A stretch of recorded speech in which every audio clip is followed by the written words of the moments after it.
በጣም የምወዳት ጓደኛ አለችኝ እና አብረን ነው ሁላ ስደት የወጣ ነው እና እሷ ባለትዳር ነች፣ እኔም ባለትዳር፣ ሁለታችንም ባለትዳር ነን።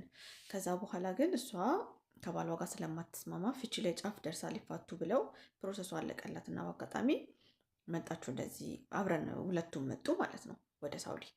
ከዛ በኋላ አብረን ጓደኛሞች ነን፣ አብረን እናወራለን፣ እንነጋገራለን፣ ብዙ ነገሮችን አብረን ለመፍታት እንሞክራለን። በዚህ አጋጣሚ እሷ ኦንላይን ላይ አንድ ልጅ ተዋወቀችና ማውራት ጀመሩ። በጣም ወደደችው። አብረው በጣም ብዙ ነገርም ማውራት መነጋገር ጀመሩ። ስለ ወደፊታቸውም ማቀድ ጀመሩ። በጣም እንዳፈቀረችው በየጊዜው ትነግረኝ ነበረ። አልፎ አልፎም ገንዘብ ትልክለት ጀመረ። እኔ ግን ገንዘብ መላኳን አልተስማማውም ነበረ።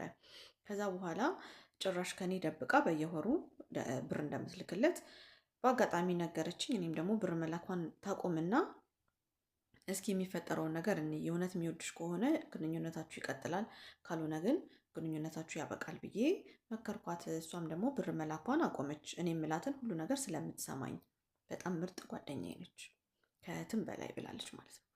እና ብር መላኳን ስታቆም ልጁ ከአንዳንድ ዘጋት። ከዛ በኋላ በጣም ተጎዳች፣ በጣም ተሰቃየች፣ በልጁ ምክንያት ማለት ነው። በጣም ወዳው ስለነበረ በጣም ተጎዳች፣ በጣም ተሰቃየች። እኔም የእሷን ስቃያቼ በጣም ተናደድኩኝና በጣም ደበረኝ። ከዛ በኋላ እኔ ቀርቤ ልበቀልልሽ ብዬ አልኳት። ጓደኛዬ ደግሞ እንዳታረጊው፣ እንደዚህ አይነት ነገር ውስጥ እንዳትገቢ፣ ልጁ በጣም መንፈስ የሆነ ልጅ ነው። ስለዚህ እንደዚህ አይነት ነገር ውስጥ እንድትገቢ አልፈልግም፣ አልፈቅድልሽም እና ብላ አለችኝ። እኔ ግን እልህ ይዞኝ ስለነበረ በእሷ ምክንያት ቀጥታ ከልጁ ጋር ማውራት ጀመርኩኝ፣ ከጓደኛዋ ፍቅረኛ ጋር ማለት ነው። ከዛ በኋላ እንደዛ እያለ የቀጠለ ማውራት ጀመርን ከሱ ጋር። ሳላስበው ከልጁ ጋር በፍቅር ወደኩኝ። ባለትዳር ነች።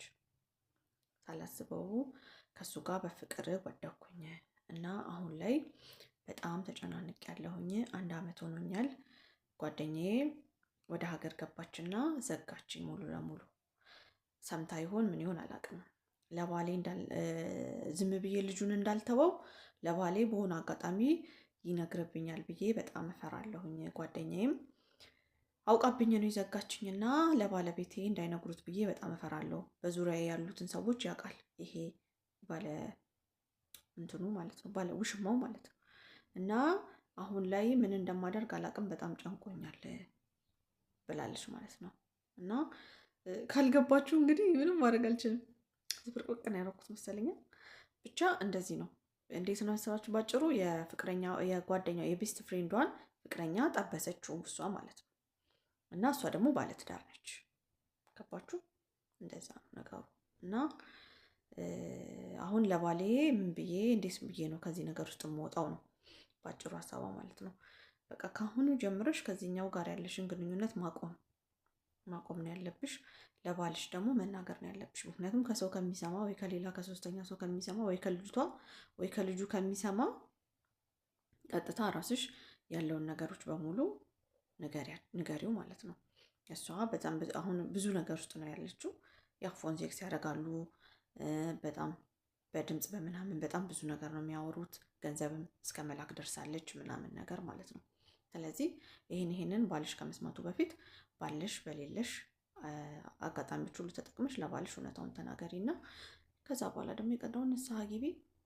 የኔ ሀሳቤ ነው። የእናንተን ማሰብ አስተያየት አስቀምጡላት። ካልገባችሁ አልገባንም በሉ። ሌላ ቪዲዮ ይሰራል።